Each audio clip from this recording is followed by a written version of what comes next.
شرفتم الجزائر والعرب ولا فارق ولا مزيغ، والصغار والكبار والأحرار. أحببناكم أحببناكم. نعم شكرا لكم يصفر الحكم. انتهى الحلم انتهى الحلم. كم كان حلما جميلا ورائعا، كم كان حلما جميلا ورائعا. خرجتم مرفوعين الراس في هذا المونديال في الدور الثمن النهائي امام الالمان بعد الوقت الاضافي بهدفين مقابل هدف واحد. لا ننسى ان نشكرك فايدا ليلوزيج، هذه اخر مباراه لك. شكرا جزيلا على ما قدمته، تحملناك، وشكرا على تحملك ايانا. طبعا شكرا لك، لن ننساك ابدا.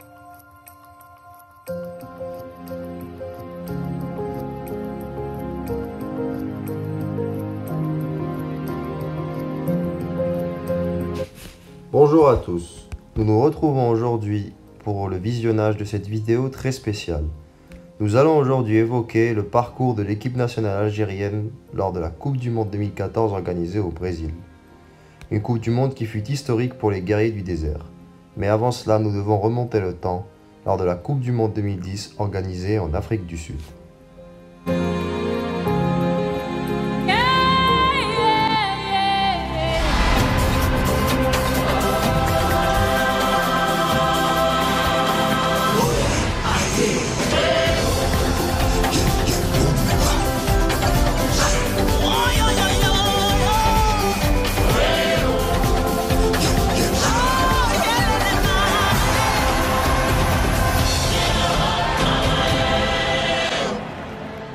Victoire par 2 buts d'écart face aux États-Unis, les Fennecs sont assurés de franchir pour la première fois de leur histoire le premier tour d'une Coupe du Monde. On joue depuis 5 minutes à peine que déjà les États-Unis connaissent une première frayeur. Djebour réalise une volée acrobatique mais capitule devant la barre d'Howard. Les États-Unis ont un soutien de choix. L'ancien président Bill Clinton assiste au réveil des siens. La double tentative de Gomez est repoussée par le gardien mais profite à Clint Dempsey qui ouvre le score. Pourtant, le but est invalidé pour une position de hors-jeu bien litigieuse. Le ralenti montre que Dempsey était bien sur la même ligne que le défenseur. Dempsey intenable que l'on retrouve peu avant l'heure de jeu. L'Américain profite d'un très beau débordement d'Altidor mais frappe le poteau. L'occasion rêvée d'offrir la qualification à ses équipiers s'envole. Pas pour longtemps, les États-Unis continuent d'y croire et poussent jusqu'aux dernières secondes de jeu. Alors que l'on a dépassé le temps réglementaire, Donovan, le sauveur, propulse les siens en 8e de finale de Coupe du Monde. L'Algérie devra encore attendre pour franchir un palier. L'Algérie est malheureusement éliminée dès le premier tour de la 19e édition mondiale de notre sport roi. Les Fennecs repartent la queue entre les pattes avec 2 défaites, 1-0 face à la Slovénie et les États-Unis, ne réussissant uniquement qu'à arracher qu'un petit match nul face à l'Angleterre et ne marquant aucun but dans le tournoi. La déception est grande, mais l'expérience sud-africaine servira pour les années à venir.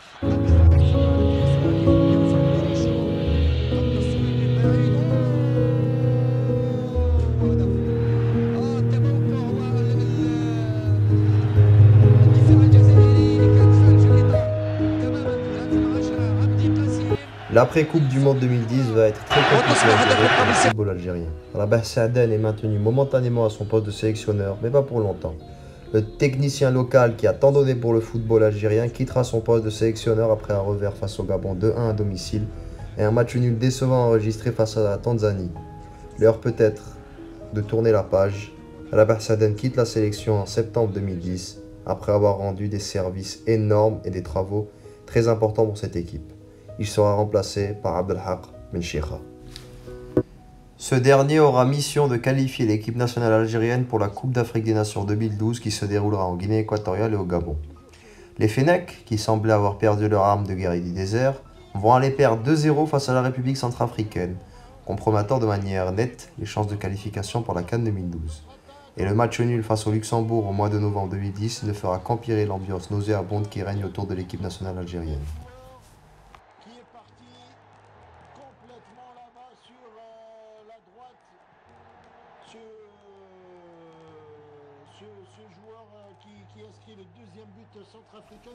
Les pompiers arrivent et l'Algérie réussit à battre son voisin marocain sur le score de 1-0 à Annaba sans convaincre dans le jeu.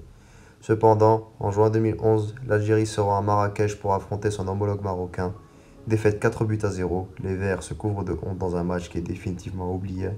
Benchikha sera démis de ses fonctions sachant que l'Algérie est quasiment éliminée de la CAN 2012 et il sera remplacé par un entraîneur étranger, un certain Vahid Halilhodžić. Le Bosniaque va débarquer après la débâcle de Marrakech avec un projet à moyen terme qui arrivera à bout si nous lui laissons le temps de travailler. Avec le Bosniaque, l'équipe nationale algérienne va changer de manière radicale sur tous les plans. Sur le plan de la discipline, Vahid Halilhodžić va instaurer une politique extrêmement stricte mais diablement efficace. Le moindre écart de comportement, les joueurs qui ne suivent pas dans le même sens que toute l'équipe, ou encore pire, les retards à l'entraînement seront gravement sanctionnés. Ainsi, plusieurs joueurs seront écartés ou prendront leur retraite internationale.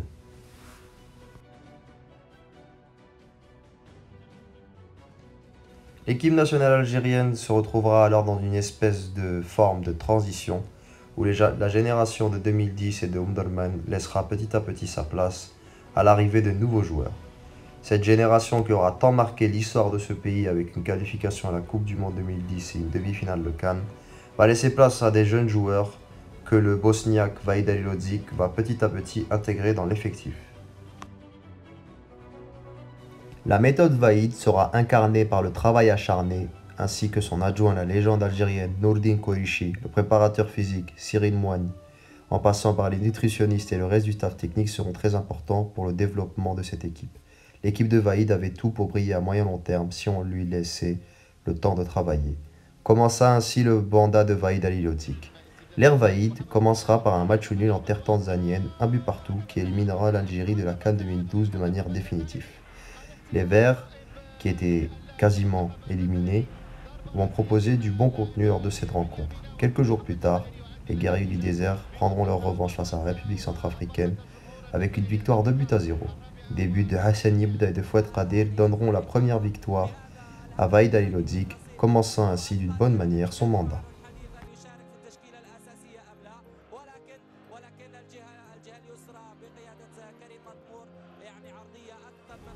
Après une victoire 1-0 face à la Tunisie, les Fennecs vont affronter la Gambie pour le deuxième tour qualificatif de la CAN 2013 en Afrique du Sud dans une confrontation aller-retour.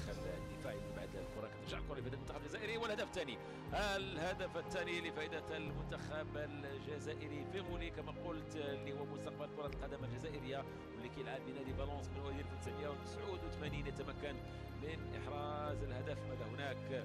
هل ألغي الهدف مرة أخرى؟ هناك حديث يعني يحتسب الهدف لفائدة المنتخب الجزائري والذي يسجل التفوق هنا في العاصمة الغامبيا بانجو. الهدف الثاني لفائدة المنتخب الجزائري. لاحظوا الضربة الرأسية وعودة الكرة ولم يمهل الكرة ويسدد والحارس لم يقوى على صد المنتخب الغامبي داخل المنطقة ديال الجزاء. الحارس يتدخل لم يتمكن من الكرة وكتمشي للتماس ولفائدة المنتخب الغامبي والحكم في هذه سيداتي وسادتي. Non sans mal, l'équipe nationale algérienne réussit à arracher cette victoire 2-1 avec un but décisif d'un nouvel arrivant, Sofiane Ferroli.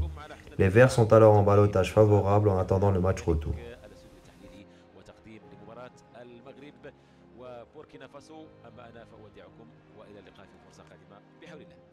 Au stade Moustapha Tchaker de Blida, dans un match retour où le stade est comble, l'équipe nationale algérienne va réussir à s'imposer sur le score de 4-1 avec un duo Slimani et Soudani très prometteur.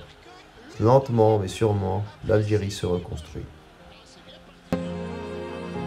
Beau but et la confiance de Slimani qui avait fait déjà contre le Mali, il a été bon, il n'a pas eu de soutien. Aujourd'hui il a du soutien et il fait parler, comme on dit, la poudre. Là il vient de marquer son troisième but. Et son troisième but en 3 matchs, Slimani, c'est pas mal. C'est pas mal, c'est le nouveau buteur de l'équipe nationale. Voilà, déviation de Soudani qui a fait du beau travail. Et Slimani, sans se poser de questions, il reprend ce ballon avec le coup de pied. Aucune chance pour le gardien.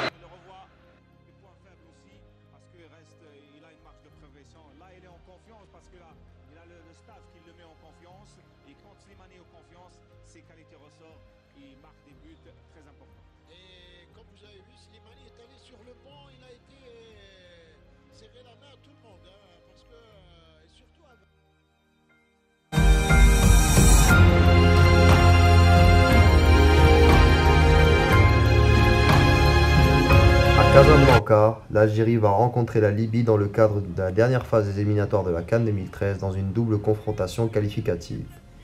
La Libye, qui traversait des moments très difficiles à cette époque-là, n'avait pas de stade homologué et ce sera à Casablanca où un groupe va naître.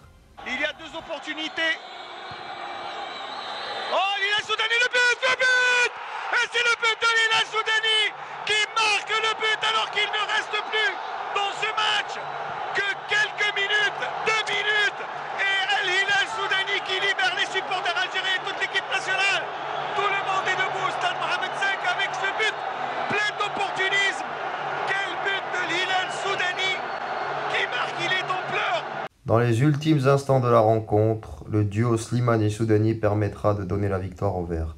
Cependant, une bagarre éclatera à la fin du match raconté par Fouad Kadir. Contre la Libye, mais c'est compliqué au pays à cette époque-là en Libye, donc on joue au Maroc. Et ça part un peu en échauffourée, en fin de match ça se tient un peu, presque quasiment bagarre et tout. Et on rentre dans les vestiaires, et le président de la fédération à l'époque, qui dit c'est une honte, vous n'avez pas le droit d'en venir au mai, vous êtes des joueurs professionnels, vous représentez le pays, c'est catastrophique. Donc tous tête baissée, on avait gagné pourtant, tous tête baissée et tout. Et là, il y a le sélectionneur de l'époque qui rentre, Vaïd Alilozic. Il rentre, les cheveux en pétard, la chemise déchirée, parce qu'il avait participé un peu à la mêlée. Et écrit avec son accent comme d'habitude, c'est ça équipe, c'est ça groupe, c'est ça les gars. Donc voilà, et le président de la fédération qui baisse la tête et qui sort. Et nous tous morts de rire. La tension sera de nouveau à son paroxysme, ce qui n'empêchera pas le Vert de s'imposer lors du match retour 2-0. Grâce au héros du match aller, le duo Soudani-Slimani semble très bien fonctionner.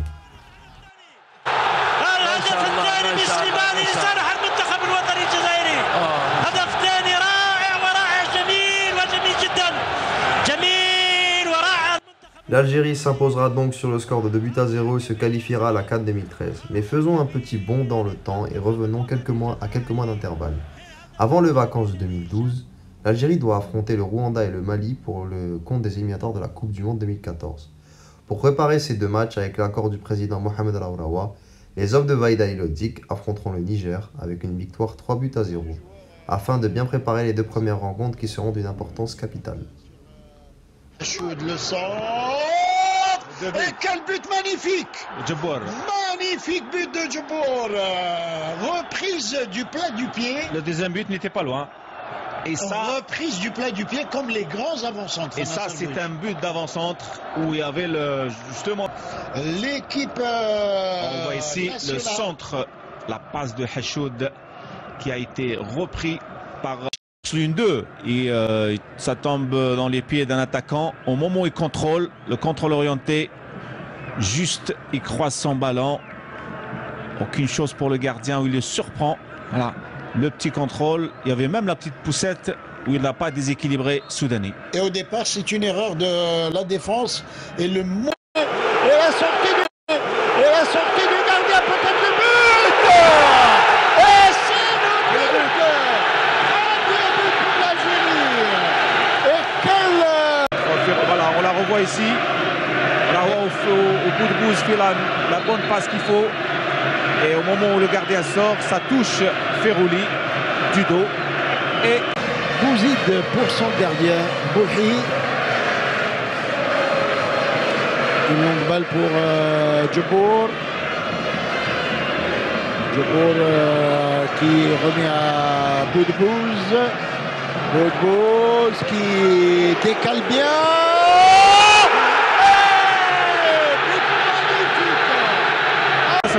Et quel beau dédoublement de Hachoud. Tranquillement, Boudbouz attendait Hachoud parce qu'il avait fait l'appel. Et au moment où il fait l'appel, il lui donne le ballon. Hachoud n'a pas à contrôler, il fait le centre. Et c'est ça qui est le plus intéressant. Le corner qui joue au deuxième poteau. Bonne sortie du gardien Ndoli qui dégage des points. Et ça va revenir encore avec Dioné.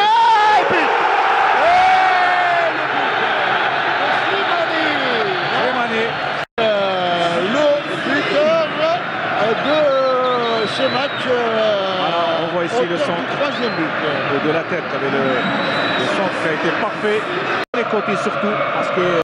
Lors de cette première rencontre, l'Algérie fera carton plein à domicile, victoire 4-0 avec des buts de Sofiane Ferrouli, un doublé de Soudani et un but de Slimani. Les guerriers du désert commencent très bien leur campagne de qualification, mais la route est encore longue. Les réalistes sont doublés ce soir. Les Verts seront douchés quelques jours plus tard à Bamako, perdant leur match 2-1 à l'extérieur, permettant ainsi aux joueurs de maintenir les pieds sur terre. En janvier 2013, l'Algérie s'envole en Afrique du Sud pour disputer la Coupe d'Afrique des Nations.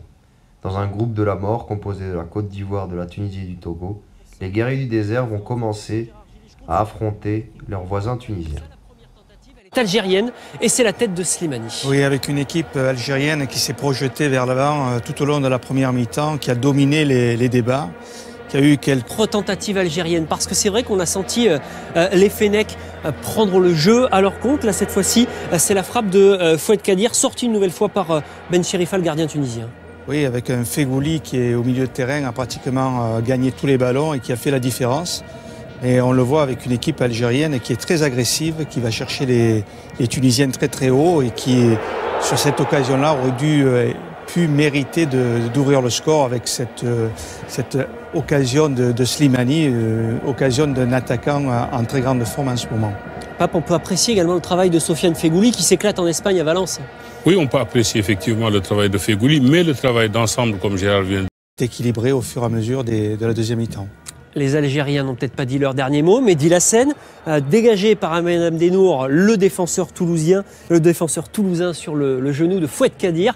Alors c'est un petit peu maladroit, mais ça aurait pu se transformer en but et finalement les regrets, on va s'en apercevoir, ils vont être algériens parce que c'est bien la Tunisie qui s'impose, la 91e minute, et puis on va laisser parler le talent de Youssef Msakni.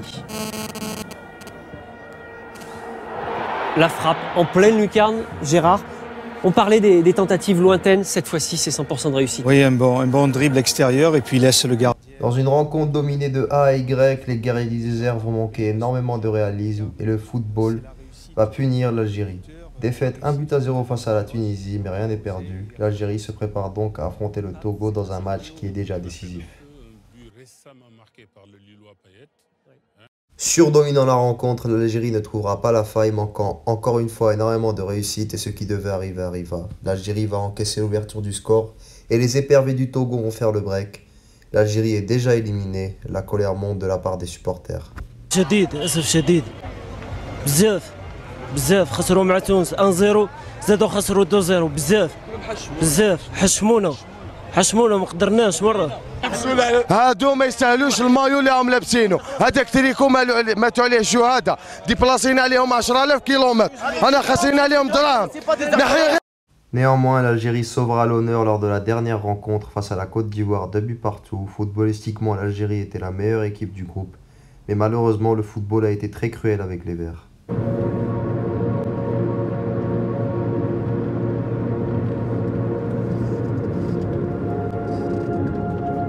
Malgré cet échec, la Fédération algérienne de football annonce maintenir sa confiance envers son sélectionneur au vu des éliminatoires de la Coupe du Monde 2014 qui arrive à grands pas. La fédération et le président tentent le pari de laisser le Bosniaque de terminer son travail qui avait déjà bien commencé. La suite, c'est dans le prochain épisode. Découvrez la qualification épique de l'Algérie pour la Coupe du Monde 2014 au Brésil.